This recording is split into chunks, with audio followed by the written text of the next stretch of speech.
placer, como siempre, poder compartir la palabra de Dios con la iglesia de Alisacate, tan querida, ¿no? Ahora estamos en distritos distintos, pero estamos a la misma distancia, no pasó nada, no corrimos ni un metro. Así que bueno, creo que la relación va a poder continuar siendo así fluida si nosotros nos proponemos, ¿no? Y hablábamos con Silvio de la posibilidad de juntarnos en algún momento, hacer algo interiglesia o interdisciplinario.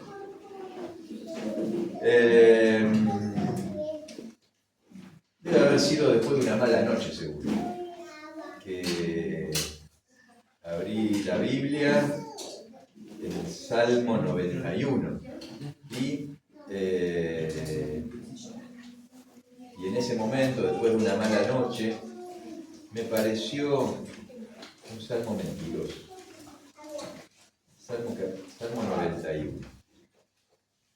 ¿Han tenido alguna mala noche alguna vez? Sí.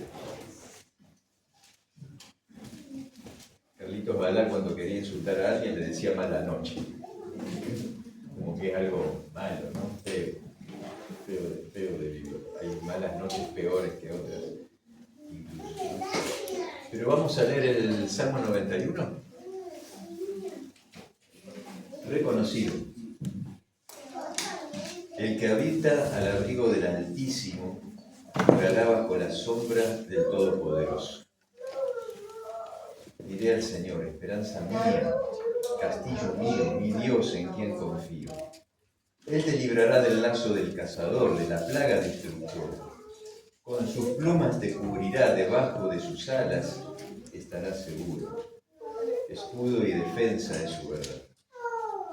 No temerás el espanto nocturno, ni saeta que vuele de día, ni plaga que ande en oscuridad, ni peste que al mediodía destruya.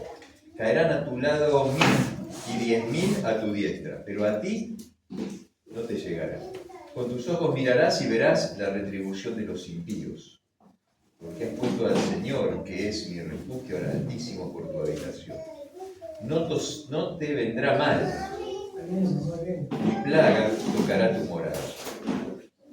Pues a sus ángeles mandará por ti que te guarden en todos tus caminos. En las manos te llevarás para que tu pie no tropiece en piedra. Sobre el león y el áspid pisarás, hollarás al cachorro del león y al dragón. Por cuanto has puesto su amor en mí, dice el Señor. Yo lo libraré, lo pondré en alto, por cuanto ha conocido mi nombre. Me invocará y yo le responderé. Con él estaré en la angustia, lo libraré y lo glorificaré. Lo saciaré de larga vida y le mostraré mi salvación. Qué hermoso salmo. Nada más que decía, es mentiroso para mí, porque promete cosas que después no cumple. Porque me dice que plaga no tocará tu morada y sin embargo la enfermedad tocó la puerta, ¿no?, de mi familia. Porque me dice que caerán a tu lado 1000, a 10.000 a tu diestra y que a ti no te llegará, pero finalmente a mí también me llegó. Porque me dice que me cubrirá con sus plumas y que debajo de él estaré seguro y no me sentía seguro para nada. No temerás al espanto nocturno, ni saeta que vuele de día, ni plaga que ande en oscuridad, ni peste que al mediodía destruya.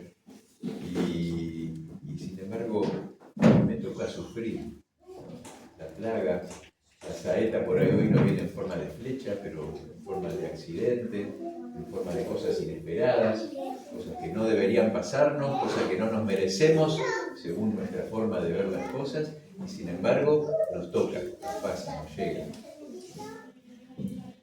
El año pasado, como iglesia, tuvimos varias de estas cuestiones que dicen, ¿pero por qué? Nos deja ahí una cuestión, un interrogante. ¿Dónde está la promesa de Dios? ¿Dónde está su presencia? El año pasado, si en el 2024, a principios del 2024, el matrimonio de nuestra iglesia sufrió la pérdida de un hijo por un accidente, ¿no?, de la familia Moreno. Tenía un de 40 años. Inesperadamente, de un día para otro, un accidente automovilístico en la ruta los dejó devastados como familia. Y entonces, esa fue su saeta que vuela de día, que los destruyó por completo. ¿Se acuerdan del caso de Emily? El año pasado falleció. ¿Cuánto oramos? No sé si acá también había gente orando por Emily, ¿no? La chiquita que sufría de una enfermedad en la sangre, una variedad de una enfermedad rarísima. Los padres buscaron tratamientos por todos lados, en el país, fuera del país. Estuvieron mucho tiempo internada, incluso hasta en Estambul, digamos, un país que no es de los comunes, donde uno escucha que la gente viaja, buscando tratamiento, pero sobre todo apoyada, ¿no?, por muchos hermanos que la apoyaron económicamente para que pudieran hacer frente, y con mucha oración, decenas, centenas, miles de personas orando alrededor del mundo, y cuando parecía que ya estaba la enfermedad curada, ¿no?, después de varias idas y vueltas, parecía que ya estaba curada, finalmente falleció. Y uno dice, bueno, y el milagro, no todos estábamos esperando ya la noticia del milagro, y no pasó.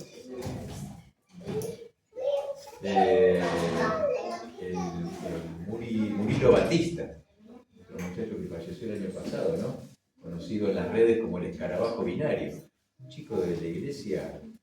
Yo tuve la verdad el placer de poder compartir con él un ascenso a una montaña, en Lanín, y después fuimos varias veces al Champaquí, hicimos varias excursiones, un tipazo, porque se cuidaba la salud totalmente, con una dieta súper vegetariana, buenazo, dedicado también al Evangelio, que le dio cáncer de colon y finalmente lo llevó, a pesar de la lucha y de la oración y de los esfuerzos y de los tratamientos, un chico recién casado, ¿no? Se casó, una semana o 2 semanas antes de casarse le detectan esta enfermedad. En el caso de Larisa, que todavía está, creo que con su proceso ahí sin terminar de resolverse, ¿no?, la esposa de un hermano de iglesia, de Nicolás de Córdoba, de la iglesia del centro de Córdoba, ella hija del pastor Frank, que en un momento fue pastor de este distrito también hace mucho tiempo.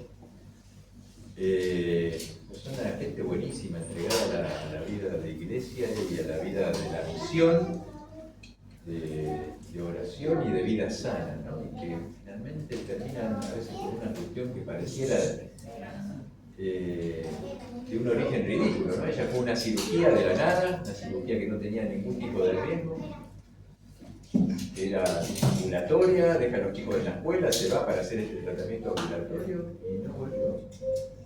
Quedó con una reacción a la anestesia inexplicable. Y son cosas que nos dejan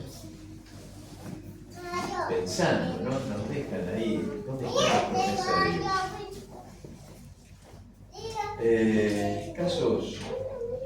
Habría casos que hasta parecen inexplicables, ¿no? Porque uno dice,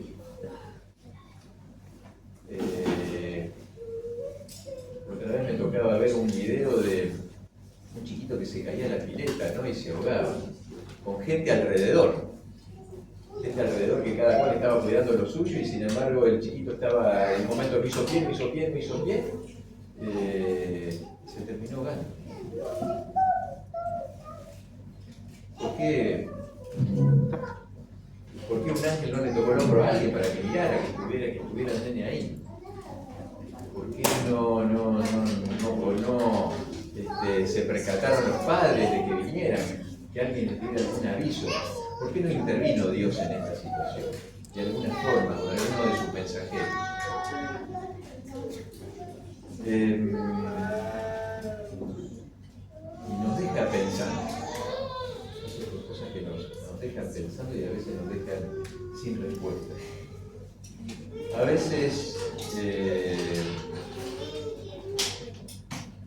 Dios interviene, y lo vemos, cuando lo notamos que Dios interviene, decimos, actuó, es un milagro de oración respondida y lo celebramos, porque Dios realmente vemos que hizo un milagro. A veces no lo vemos, pero decimos es la providencia de Dios, ¿no? Dios a veces actúa a través de su providencia, a veces previniendo problemas, incluso cosas inexplicables que seguramente a todos nosotros nos ha pasado. Una vuelta cuando era chico, pero chico de haber tenido 5 años, siempre lo veía a mi papá que arreglaba cosas en la casa. Siempre reparaba lo que se rompía, él lo reparaba. Y un día vivíamos en Buenos Aires y en el patio de la casa había 2 farolas, ¿no? Una de las farolas se le había quemado el foco, no prendía. Una farola que estaría a 2 metros más o menos, pero yo era chiquito, 2 metros es un montón. Así que, queriendo imitar a lo que hacía mi papá, arrimé una escalera a la farola, me subí arriba de la farola, quise desenroscar la lamparita y vieron que a veces pasa que no es tan fácil, estaba pegada. Entonces le hice más fuerza y se descogotó. Salió la parte de vidrio, pero quedó toda la base quedó ahí pegada. Así que fui a buscar una pinza. Fui a buscar una pinza, calcocito, agarré la pinza, lo metí ahí adentro, desenrosqué toda la parte, metiendo los dedos y todo. Nunca me pasó nada. Y cuando se da cuenta mi mamá de lo que había hecho y lo que había tocado y todo, y que eso estaba todo lleno de electricidad, no lo podía creer, ¿no? Porque se lo cuenta a mi papá, después me dieron un reto y todo para que no lo volviera a hacer. Pero estaban todas las condiciones para que me hubiera electrocutado y sin embargo no pasó nada. La providencia de Dios, un milagro de Dios. Dios intervino en esa ocasión. Pero hay veces que, ¿por qué no interviene en otros casos? En algunos casos sí, en otros casos no. A veces hasta lo podemos ver en Jesús, ¿no? Pensando en cómo preparaba este tema, me acordaba del milagro del paralítico en el estanque de Betesda. ¿Se acuerdan? Jesús entra a un lugar donde estaba lleno de enfermos. Estaba lleno de enfermos alrededor de una pileta, de un estanque. Y cada tanto se movía el agua, la creencia era que hay un ángel la movía, entonces cuando el primero que entraba, cuando pasaba eso, se quedaba sano. Y Jesús ve ahí, contempla, detecta a un hombre que hacía 38 años que estaba paralítico. Estaba ahí, esperando 38 años que lo acercara. Y Jesús va y lo sana a este hombre que hacía 38 años que estaba ahí. Y a nadie más. Y a los otros, y el que hacía 20 años que estaba ahí, el que hacía 25, el que hacía 15, o el que hacía 5 años, una eternidad estar en un lugar así. A veces nosotros vemos el milagro y es realmente un milagro tremendo, ¿no? Pero ¿qué habrá pasado a la vista de los otros que estaban ahí? ¿Cómo lo habrán vivido? ¿Habrá fortalecido la fe? ¿Habrán querido reclamar? Siempre me acuerdo cuando David Angelino falleció hace varios años, también de acá del distrito, de nuestra iglesia, muchacho joven de 35 años, ¿no? Dejó viuda a su esposa joven y tenía dos chicos chiquitos. En ese momento tendrían 2 y 8 años los chiquitos, ¿no? Ahora ya pasaron hace varios años. Y yo lo fui a ver varias veces a la clínica donde estaba internado, y una de las últimas veces ella estaba muy mal. Entonces yo, para animarlo, no tuve mejor idea que contarle cómo Dios había respondido a la oración de otras personas que se habían sanado, ¿no? Que la gente había orado y que se había sanado, entonces, y que había muchos orando por él, y él, en medio de su dolor, dice: ¿y dónde está mi milagro? ¿Por qué Dios no me está sanando?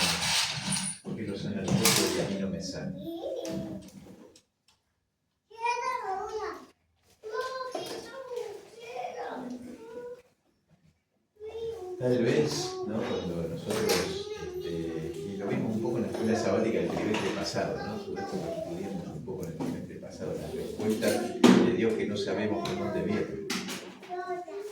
Tal vez el pecado deba desarrollarse en toda su expresión, para que nosotros, para que el universo podamos ver realmente, entendamos cuál es el verdadero carácter del pecado, el verdadero carácter de Satanás y las profundas consecuencias que tiene el pecado. Tan injusto, tan degradante, tan malo, tan humillante, tan cruel.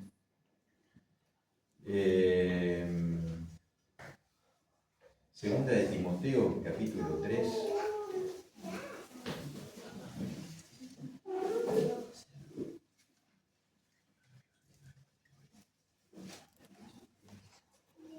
Capítulo 3, ahí Pablo le escribe a Timoteo y le hace como una descripción de cómo sería el mundo, cómo sería la sociedad hacia el fin del tiempo, ¿no? Entonces dice, ten esto en cuenta que en los postreros días, desde el versículo 1 hasta el 5, ¿no? Vendrán tiempos peligrosos, habrá hombres amadores de sí mismos, avaros, vanagloriosos, soberbios, blasfemos, desobedientes a los padres, ingratos, impíos, sin afecto natural, desleales, calumniadores, intemperantes, crueles, aborrecedores de lo bueno, traidores, arrebatados, infatuados, amantes de los placeres más que de Dios, con apariencia de piedad, pero negarán su eficacia. A estos evita. ¿No? Es una descripción que hoy lo vemos, ¿no? Era casi como, en ese tiempo era extraño, ¿no? Había más, más del lado bueno que del lado malo. Hoy está todo al revés. Pareciera que el mundo siempre tiene cosas más degradantes para ofrecernos cada día. Más aumenta la tecnología y pareciera que también más se abre el abanico de maldad que se puede acceder y se potencia a través de las tecnologías. Pero hoy, el tema de la explotación, las injusticias, la violencia, el egoísmo que ostentan, sobre todo los que ostentan el poder, la inmoralidad sexual se nota más que nada, la corrupción, enfermedad tremenda. Y a veces en su inmensa sabiduría, en medio de este caos en el que nos toca vivir, en este mundo degradado en el que nos toca vivir, Dios toma decisiones. Dios va tomando decisiones.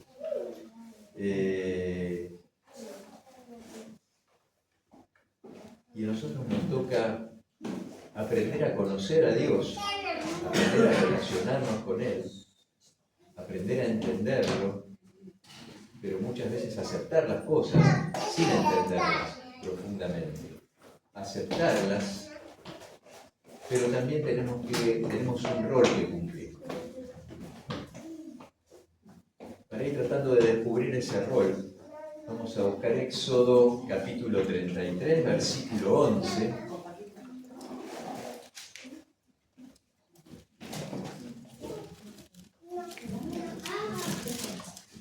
Éxodo 33, 11.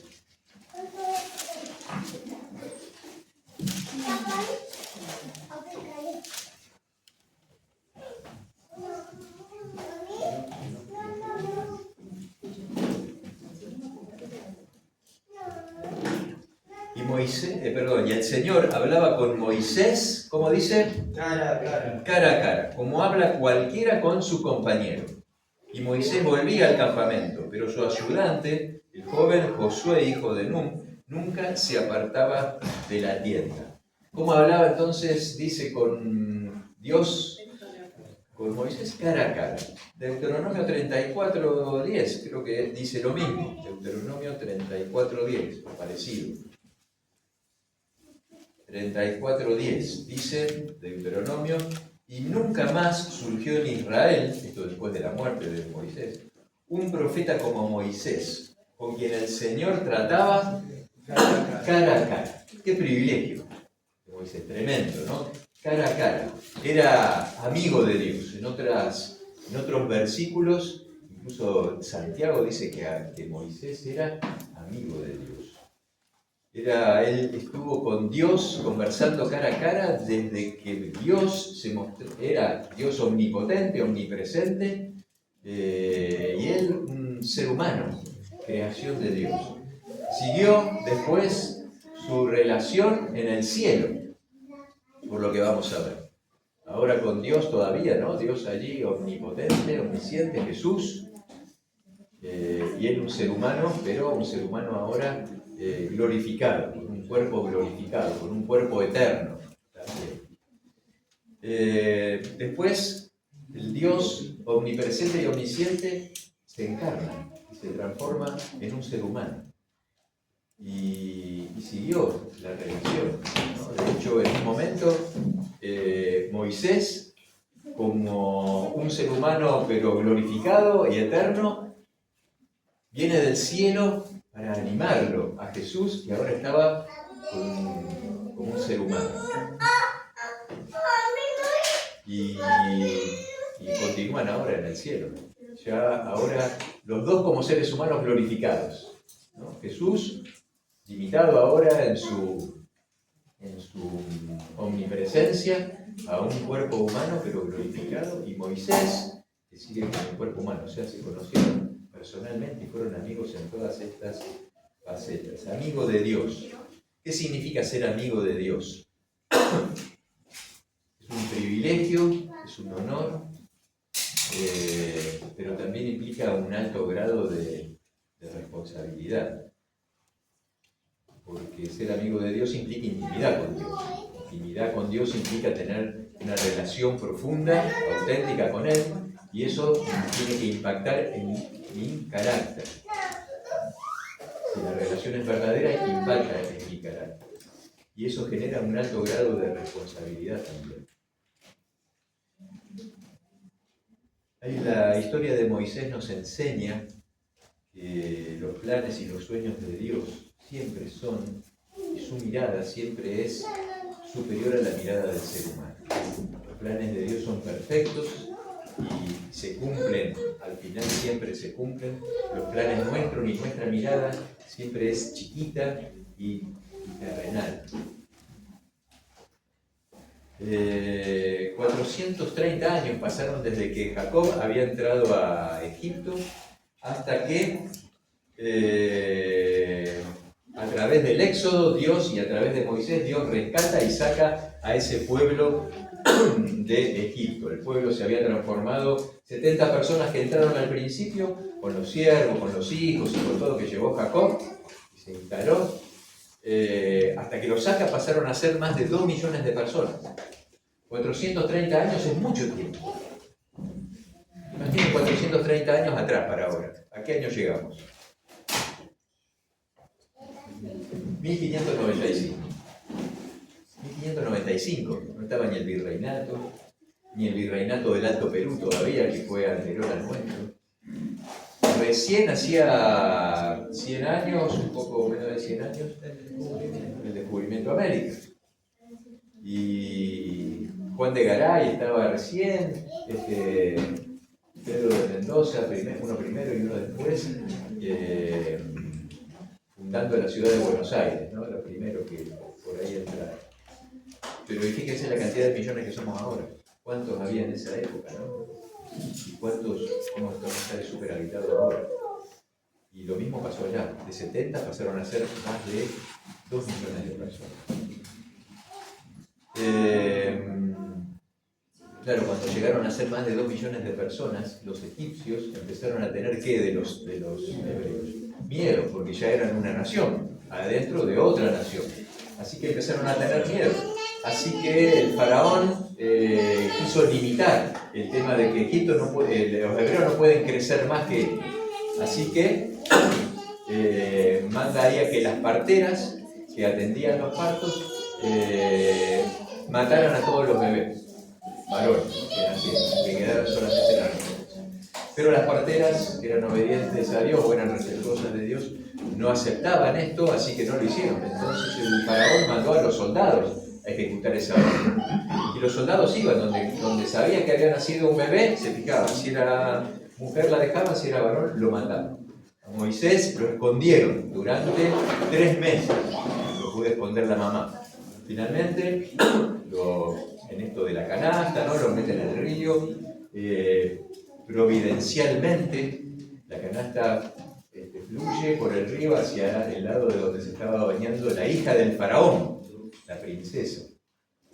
Así que la princesa, cuando lo ve, se enamora del bebé, lo adopta como hijo, ya no podía tener, pero así que lo adopta como hijo y termina siendo hijo de la hija del faraón, o sea, nieto del faraón, o sea, un posible heredero al rey, ¿no? Posible heredero a poder ser él el faraón.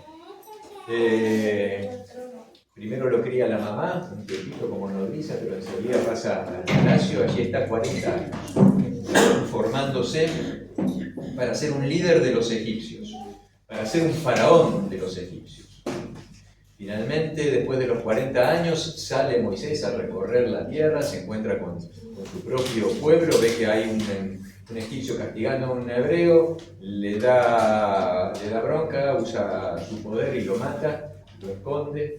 Esto después se descubre, él tiene que huir de Egipto porque había cometido un crimen y lo iban a matar a él, así que termina huyendo y se va para el lado de Madián. Allí en Madián conoce se transforma en un pastor de ovejas, conoce a quien iba a ser su esposa, Séfora, tiene 2 hijos y se dedica a pastorear ovejas, ¿no? Pasó 40 años aprendiendo las mejores técnicas de liderazgo del mundo conocido en ese momento, ¿no? Egipto era lo más importante como nación. Moisés se formó para liderar esa nación. Ahora pasó a la escuela de Dios, al desierto, donde Dios le enseñó temperancia, le enseñó abnegación, le enseñó paciencia, le enseñó humildad, le enseñó amor hacia los animales, le enseñó aceptación.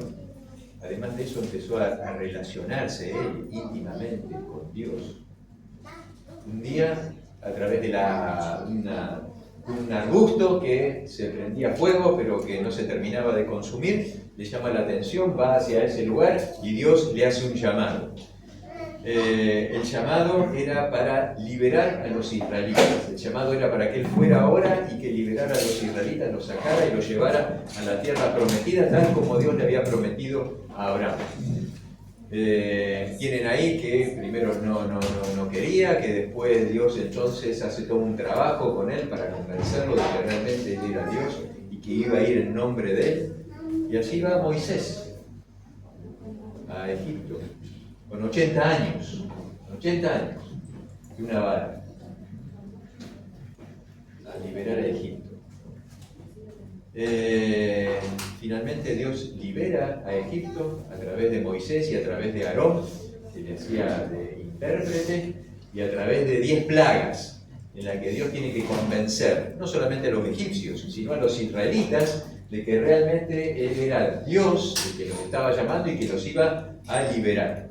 Así que a través de las 10 plagas, la última, tremenda, la plaga de la muerte de los primogénitos, celebran allí la primera Pascua y Dios los libera.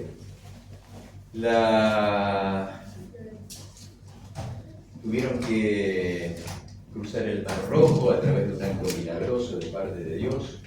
Allí termina de morir todo el pueblo egipcio y finalmente entran en el desierto.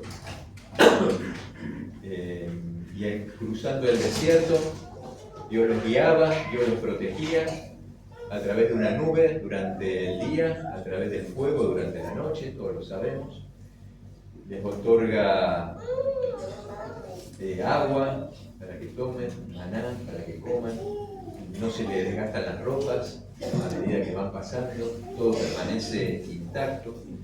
Empiezan a atravesar el desierto y Moisés tiene que enfrentar el liderazgo de ese pueblo que permanentemente se le revela, se le pone en contra, no quiere avanzar, tiene miedo. La gente se desanima, se quejan, son tercos, son desconfiados y no creen en Dios. Y en ese primer año que atraviesan el desierto, Dios les enseña les enseña sus mandamientos, les enseña las leyes sanitarias, les da las leyes para que después se organicen cuando vayan a ocupar la tierra, les enseña una organización, ¿no?, de cómo tenían que distribuirse, las leyes alimenticias, cuando una vez que entraran a la tierra prometida, les enseña la adoración, les enseña el plan de salvación a través del tabernáculo y del sistema de sacrificios. Dios está con ellos todo el tiempo, y un año después, cuando les enseña todo esto, siguen, un año después tienen que tomar la tierra prometida. Pasa lo de los 2 espías, espía Moisés, 2 espías, los 10 de ellos vienen con una buena, todos vienen con buena información, nada más que 10 de ellos tienen miedo porque ven que la gente que tenían que tomar son guerreros, son más poderosos, son más grandes, son más fuertes, y ellos eran sin preparación, así que tienen miedo, y el pueblo se rebela otra vez contra Moisés, no quieren entrar y vuelven otra vez. Dios los manda 40 años en el desierto, un día por cada día que los israelitas que los espías estuvieron recorriendo la tierra. En todo este tiempo Moisés lideró el pueblo. 40 años tuvo que liderarlo. Cuando a él le parecía que ya estaba pasando, que ya había sacado al pueblo de Egipto y que ahora había pasado un año y que iban a entrar a la tierra prometida, después se tiene que comer 40 años más. 40 años más. Y en todo ese tiempo Moisés fue fiel a Dios. Respondía a su propósito. Muchas veces intercedió ante Dios por el pueblo. Dios parecía que quería liquidar al pueblo y Moisés intercedía por el pueblo para defender al pueblo. Pero una vuelta pasó algo. Números capítulo 20.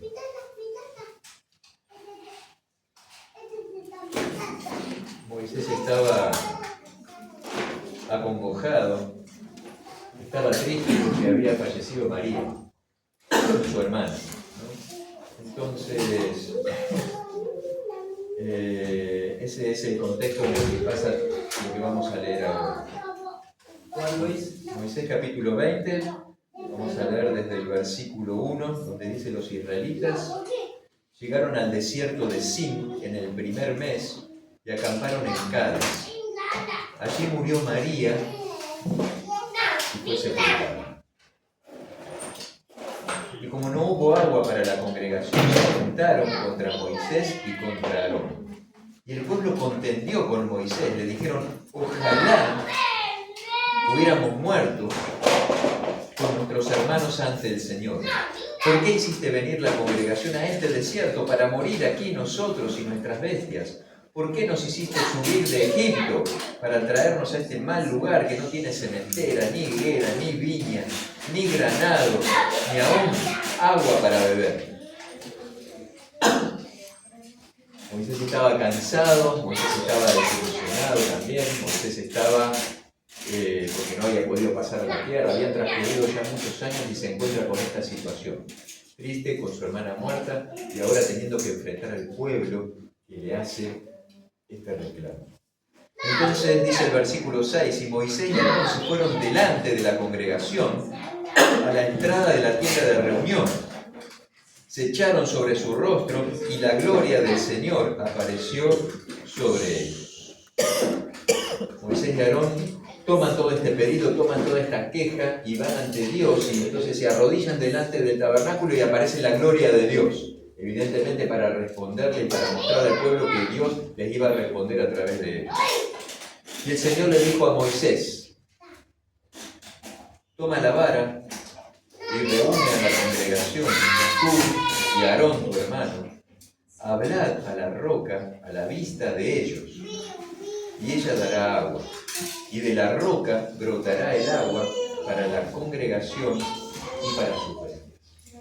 Entonces, ¿cuál es la instrucción que Dios le da? ¿Cuál es la instrucción que Dios le da a Moisés? Que reúna a la congregación, pero que le iba a hablar a la roca. Le tenía que hablar a la roca. No era muy difícil. Tenía que hablarle a la roca. En esa palabra roca, en el versículo 8, aparece con mayúscula o con minúscula. Aparece con mayúscula en la mía, por lo menos, ¿no? Es interesante ahí tenerlo en cuenta, tenerlo presente. Pero no era algo muy difícil. Capítulo 20, versículo 8, y ahora vamos a leer el versículo 9, porque no era muy difícil, no era tan difícil las instrucciones de Dios. Sin embargo, versículo 9 dice: entonces Moisés tomó la vara de delante del Señor, como él le mandó. Y Moisés y Aarón reunieron a la congregación ante la roca, también como Dios le había mandado. Y Moisés le dijo: oíd rebeldes, ¿os haremos brotar agua de la roca? Entonces Moisés alzó su mano y con su vara hirió la roca 2 veces. Y salió mucha agua, y bebieron la congregación y sus bestias. Yo la verdad que cuando leí la primera vez esto, o la segunda o la tercera, muchas veces, ni siquiera me había percatado del error de Moisés. Dije, está bien. Le dijo que le hable, pero la tocó con la vara. No hay mucha diferencia, pensé, ¿no? Y sin embargo, para Dios fue un asunto muy serio, porque era amigo de Moisés, era con el que hablaba cara a cara, y de alguna manera él tenía que representar para todos los israelitas el carácter de Dios.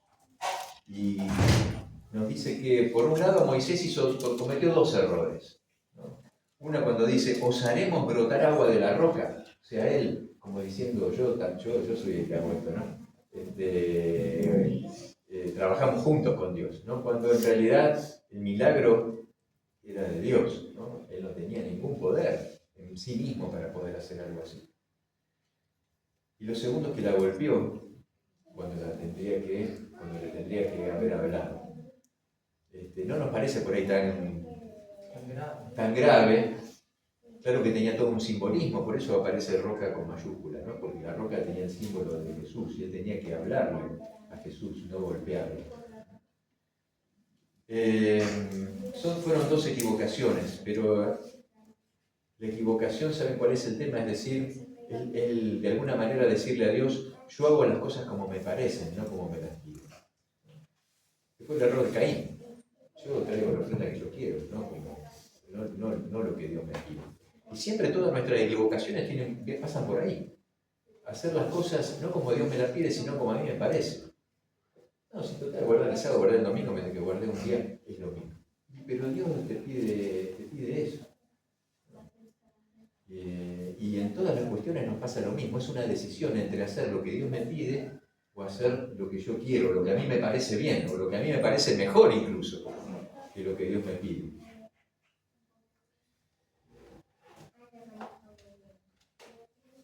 Números capítulo 20, versículo 12, un versículo más atrás, dice: y el Señor le dijo a Moisés y a Aarón: por cuanto no creísteis en mí para santificarme ante los israelitas, por eso no introduciréis a esta congregación en la tierra que les he dado.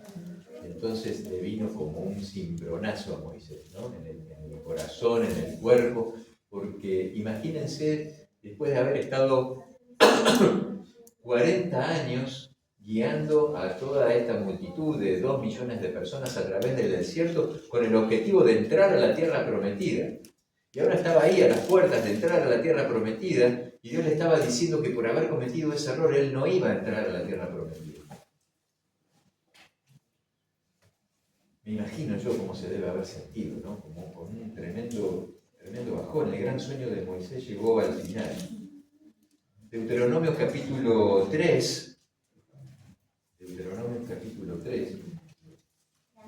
nos muestra que Moisés debe haber estado realmente dolido. Miren, del versículo 25 al 27. Versículo 25 al 27 de Deuteronomio 3 le dice: te ruego que me dejes pasar y ver esa buena tierra que está del otro lado del Jordán, ese hermoso monte, el Líbano. Le dice a Dios: te ruego, déjame pasar. Pero el Señor se había enojado conmigo por causa de vosotros. Moisés como que le echa la culpa al pueblo, ¿no? Por eso no me oyó. Y me dijo: basta ya, no me hables más de esto, ¿no? Es como que Dios realmente dialogaban como 2 amigos. Moisés que le pedía y en un momento Dios le dice, basta ya, no me hables más de este tema, déjame hinchar.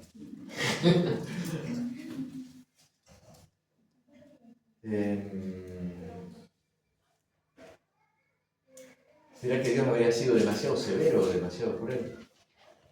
Deuteronomio capítulo 24, Deuteronomio capítulo 34, el último.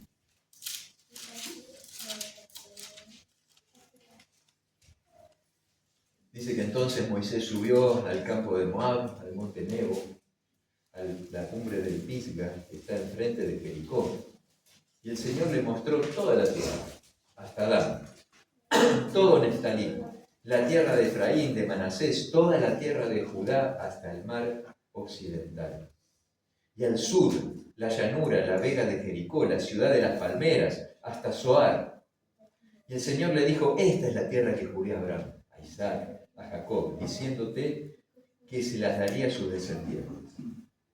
Te la dejaré ver con tus ojos, aunque no pasarás allá. Y allí Moisés, siervo del Señor, murió.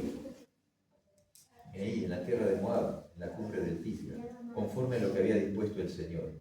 Y se lo enterró, y él lo enterró, en el valle de Moab, frente a Bet Peor. Hasta hoy ninguno conoce el sepulcro. Moisés tenía 120 años de edad cuando murió. Sus ojos nunca se oscurecieron ni perdió su vigor.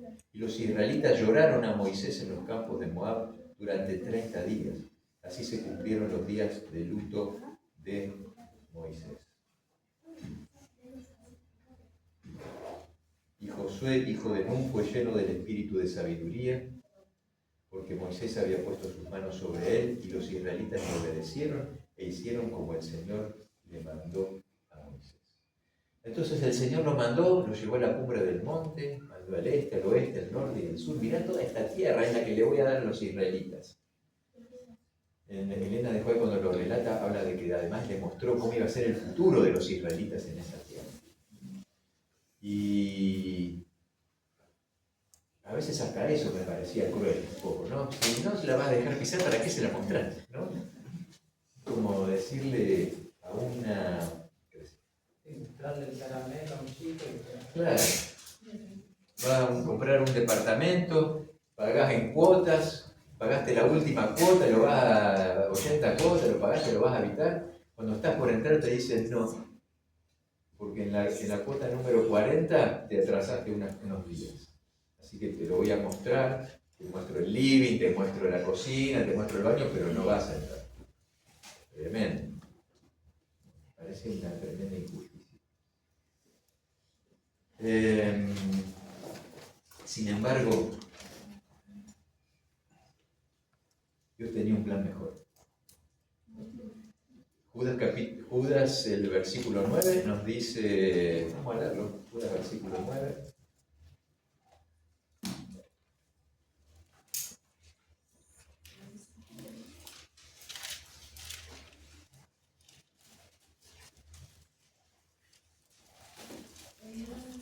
Judas, versículo 9, dice, en cambio, ni aun el arcángel Miguel, cuando contendía con el diablo por el cuerpo de Moisés, se atrevió a pronunciar un juicio de maldición contra él, sin que le dijo, el Señor te reprenda.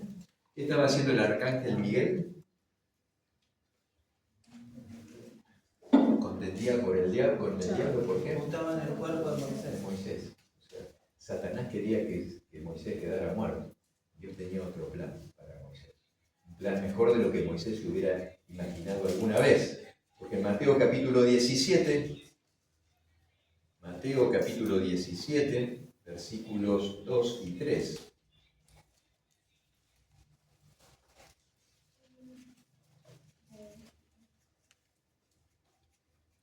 Mateo capítulo 17, 2 y 3, y dijo, esto es el momento que Jesús se transfigura, ¿no? Un poco antes de que llegara el momento de su muerte, ¿no? Y dice, allá se transfiguró ante ellos, su rostro resplandeció como el sol, su vestido se volvió blanco como la luz, y de pronto aparecieron, ¿quién? Moisés y Elías, que conversaban con él. O sea, vale decir que Moisés, si se le apareció a Jesús 1500 años después de lo que había pasado esto y lo encontramos a Jesús contendiendo, el arcángel Miguel contendiendo, implica que Dios y Jesús en realidad resucitó a Moisés allí en ese momento. Pero Elena de White, nos saqué una foto de una cita ahí, nos lo dice en Patriarcas y Profetas. Patriarcas y Profetas, capítulo 43, dice: si la vida de Moisés no se hubiera manchado con aquel único pecado que cometió al no dar a Dios la gloria de sacar agua de la roca en Cádiz, él habría entrado en la tierra prometida y habría sido trasladado al cielo sin ver la muerte. Es el plan de Dios. Pero no hubo de permanecer mucho tiempo en la tumba. Cristo mismo, acompañado de los ángeles que enterraron a Moisés, descendió del cielo para llamar al santo que dormía.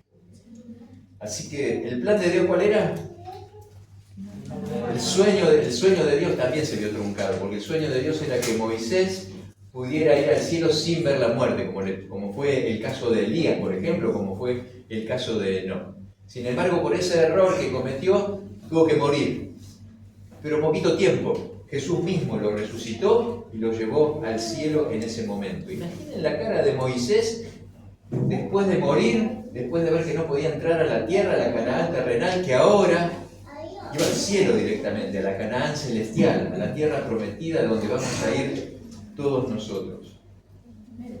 Los sueños de Dios son siempre superiores a los nuestros. Moisés veía con sus propios ojos como vemos nosotros, la realidad que vemos, que contemplamos y que a veces nos desanima. Pero Dios ve las cosas desde otro ángulo, desde otra perspectiva, desde una perspectiva eterna. Y tal vez eso es lo que a veces nos cuesta entender y aprender, a ver las cosas con los ojos de la eternidad.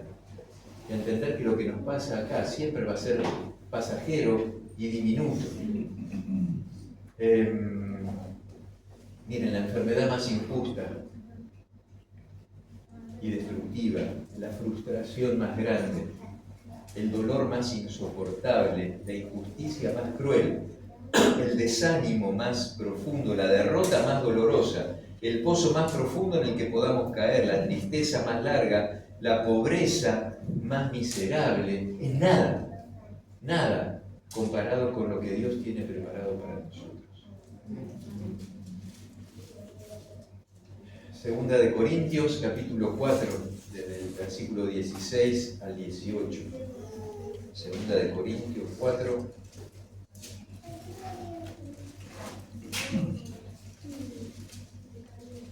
del 16 al 18. Dice: por eso no desmayamos. Aunque nuestro hombre exterior se va desgastando, lo que ya vamos pasando años, ¿no?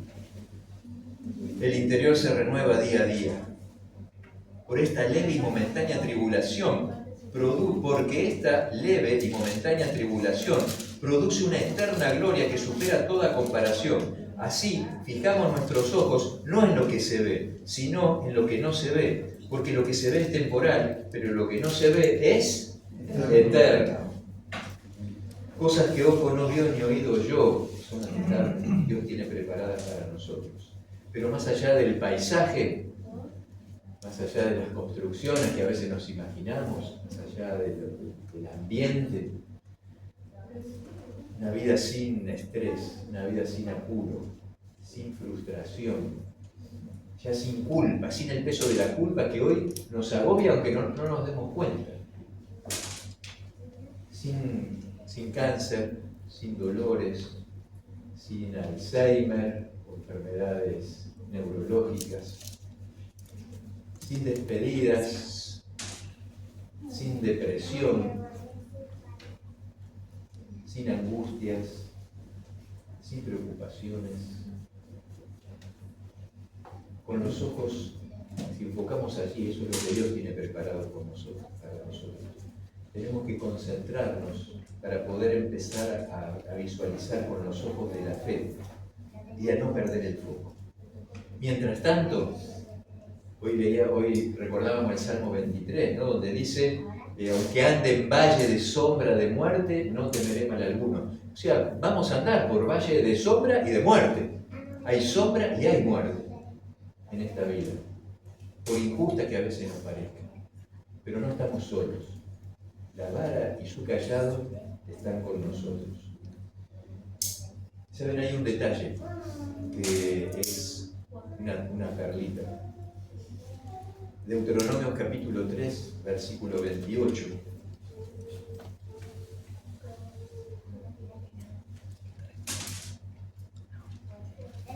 Que lo leímos hace un ratito hasta el 27.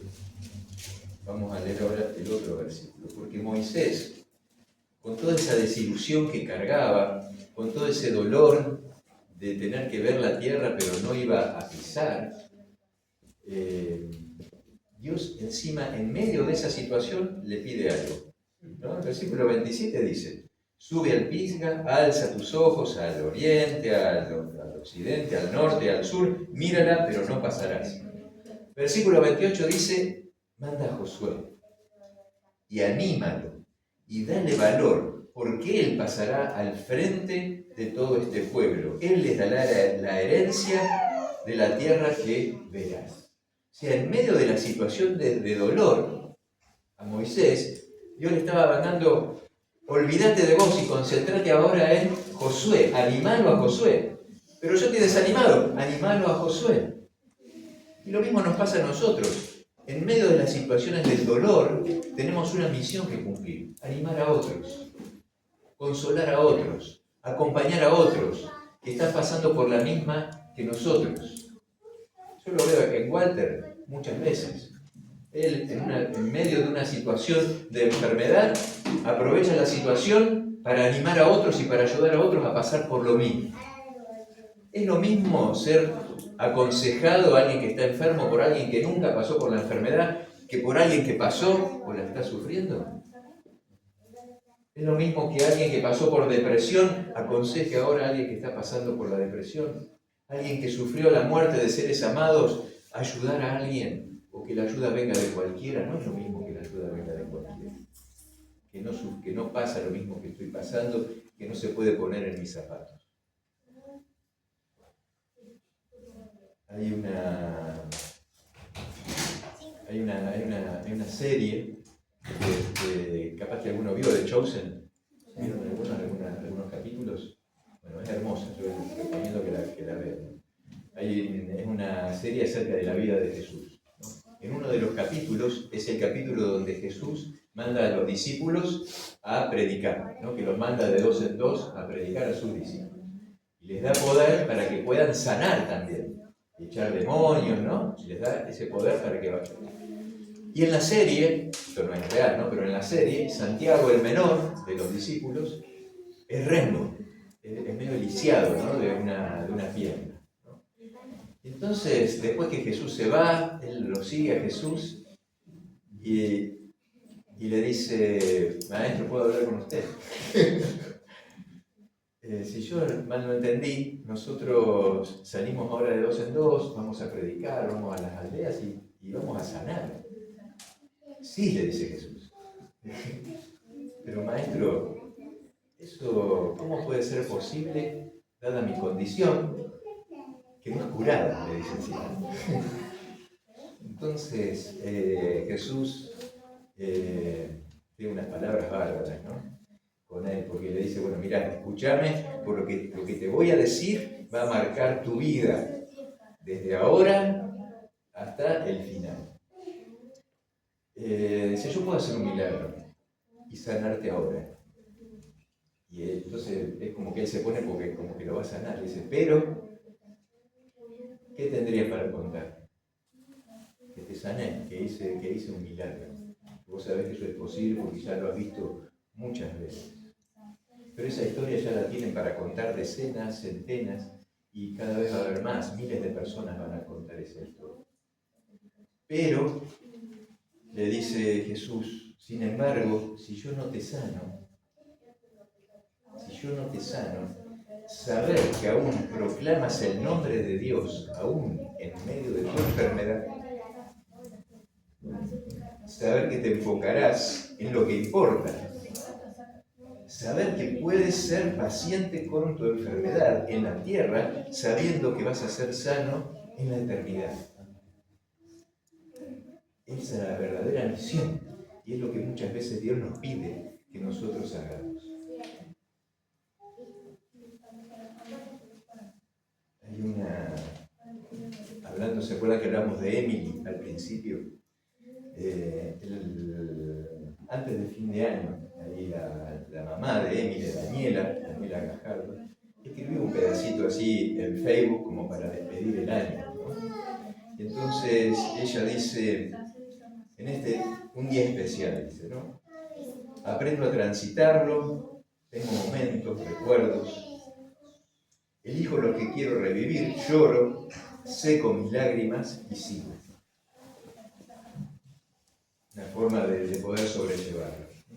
Dice, no hay otra forma de continuar que sostenida por el amor más grande que viene de Dios. Un amor que es milagroso porque sana poco a poco cada fibra del corazón cuando parece que nada podrá aliviarlo. El amor incondicional de Mariano es el esposo, que se profundiza y que se hace más fuerte en este tiempo y es mi refugio. El amor tan lindo de estos peques, pues ya tiene 2 hijitos más, que me despiertan con una sonrisa, con un suave abrazo y me levanta cada día para poder seguir.